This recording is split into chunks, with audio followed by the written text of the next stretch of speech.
Por muito tempo, a Alemanha foi o motor econômico europeu em que o mundo olhava para este grande país com respeito e admiração.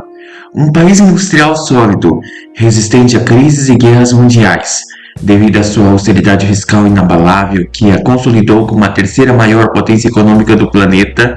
Mas hoje o mundo mudou e o coração da Europa, o berço da industrialização europeia, está parando.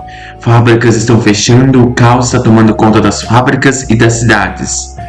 Por que o coração das indústrias europeias, forjado no aço e na resiliência que a Alemanha, está infartando? Na armadilha energética. A Alemanha, o coração pulsante da economia europeia, se baseou numa premissa simples para ter o desenvolvimento econômico que a trouxe para a terceira posição global entre as maiores economias do planeta. Tecnologia de ponta, formada por séculos de investimentos em educação e ciência, unida ao combustível abundante e barato russo. A projeção histórica alemã em áreas científicas industriais como a química fina, a engenharia avançada e o setor automotivo são exemplos de grandes investimentos nas áreas de educação e tecnologia que fizeram com que a Alemanha sempre fosse protagonista em inovações e uma grande potência industrial capaz de rivalizar de igual para igual com o Reino Unido no século XIX e posteriormente com os Estados Unidos no começo do século XX. Mas a Alemanha sempre enfrentou um grande gargalo em sua economia, altamente sofisticada e industrial, que foi a enorme dependência de matérias-primas, essencialmente de combustíveis fósseis, seja o carvão nas primeiras décadas da Revolução Industrial e para a produção de aço, seja o petróleo e o gás natural em décadas mais recentes. Como a Alemanha não tinha enormes reservas em seu território, sempre precisou encontrar tais reservas no exterior, em países aliados para fomentar o crescimento industrial avassalador. Nesse quadro geral de dependência externa por matérias-primas, a Alemanha, por meio do comércio, da diplomacia e das guerras, tornou vários países europeus vizinhos dependentes dos produtos industrializados alemães para fomentar a demanda e a dependência com relação à Alemanha. O ferro das minas do norte da Suécia, o petróleo do Mar do Norte vindo da Noruega, o carvão e o ferro das ricas minas da Alsácia-Lorena, província disputada entre a Alemanha e a França, e o petróleo do Mar Negro da Romênia, todos esses países europeus foram fontes fundamentais de matérias-primas para a avassaladora indústria alemã. Na primeira parte da Segunda Guerra Mundial, a Alemanha Nacional-Socialista e a União Soviética Comunista firmaram um pacto de não agressão secreto.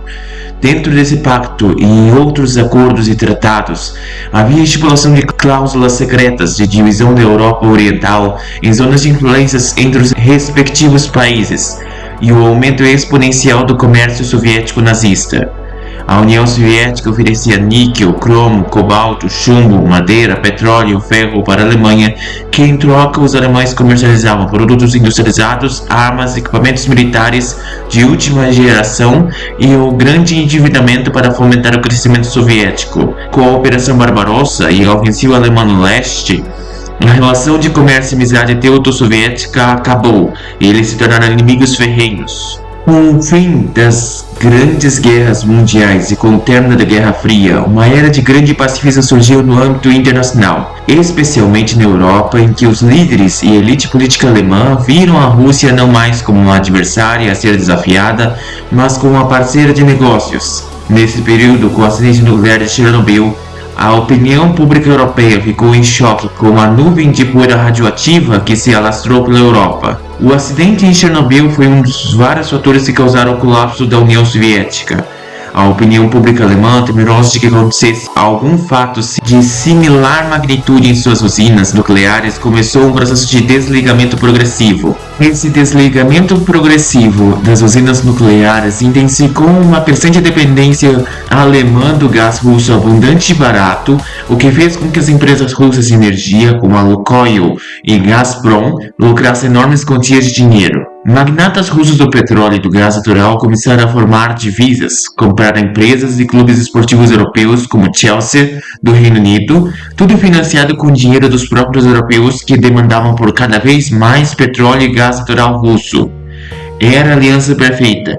Uma Europa economicamente crescente e industrializada, precisando incessantemente de combustível, encontrava na Rússia a reserva energética inesgotável para sua grande demanda. Contudo, a Rússia de Putin, ressentida e enfraquecida com seu novo lugar geopolítico depois do desmoronamento da União Soviética, com uma economia mais próspera, procurou restaurar aos poucos o poder e o prestígio dos tempos soviéticos. Primeiro, se vingando dos chechenos em 2 guerras mortíferas, interferiu na guerra separatista na Geórgia e se intrometeu nas eleições ucranianas e não deixou que este país aderisse à União Europeia ou à OTAN. Todo esse cenário histórico você pode ver em detalhes no vídeo Por que a Rússia está invadindo a Ucrânia, que deixarei o link na descrição. Além disso, no começo dos anos 2000, o Japão sofreu um terrível tsunami devastador. Em decorrência das grandes ondas, houve um grande acidente nuclear em Fukushima.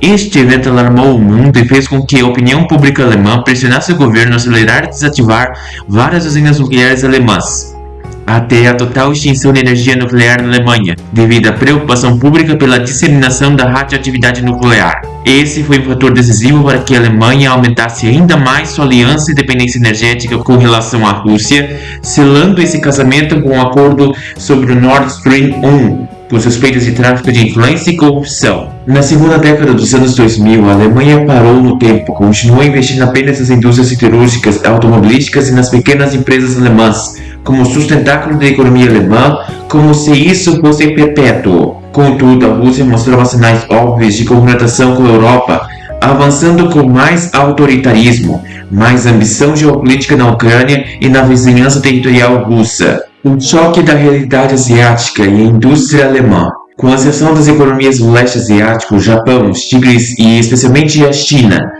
se tornou muito mais barato produzir artigos industriais e todos os demais produtos que o mundo precisa na Ásia do que na Europa, especialmente na Alemanha. A Alemanha perdeu a vantagem competitiva que tinha há anos, por falta de inovação em setores chaves estratégicos industriais.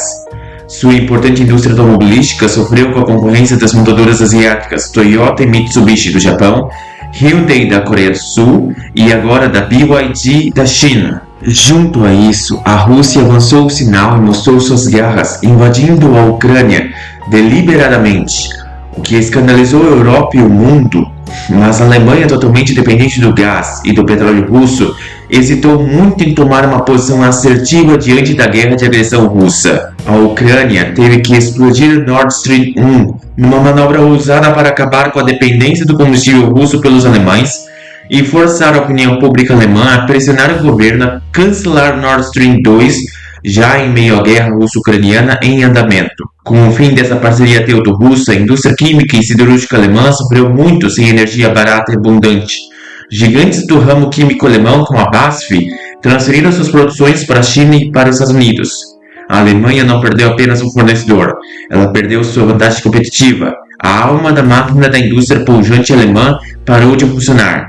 Sem energia barata, o motor simplesmente não tem combustível para rodar. O setor automotivo é a alma da Alemanha.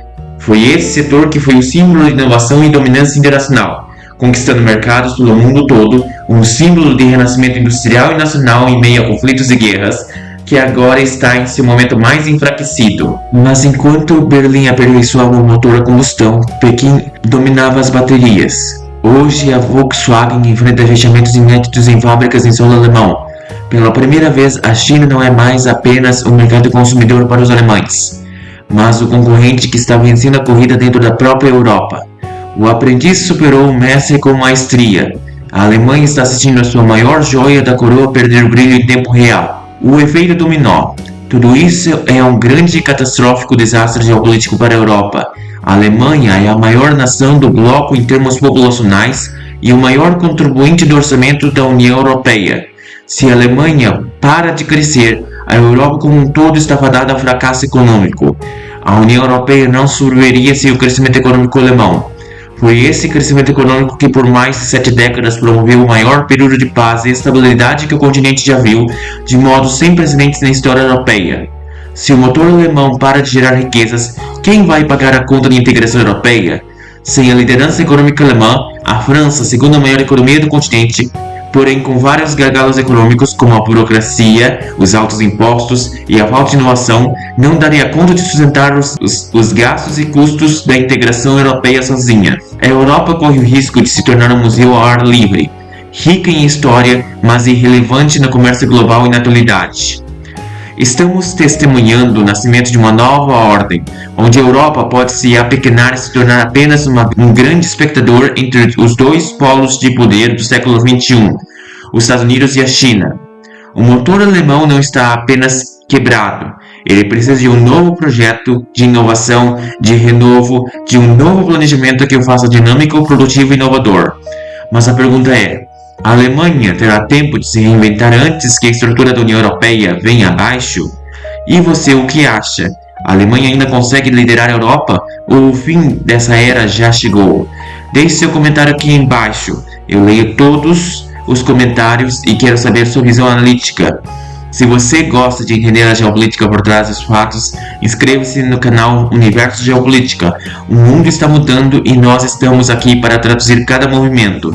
Até o próximo vídeo.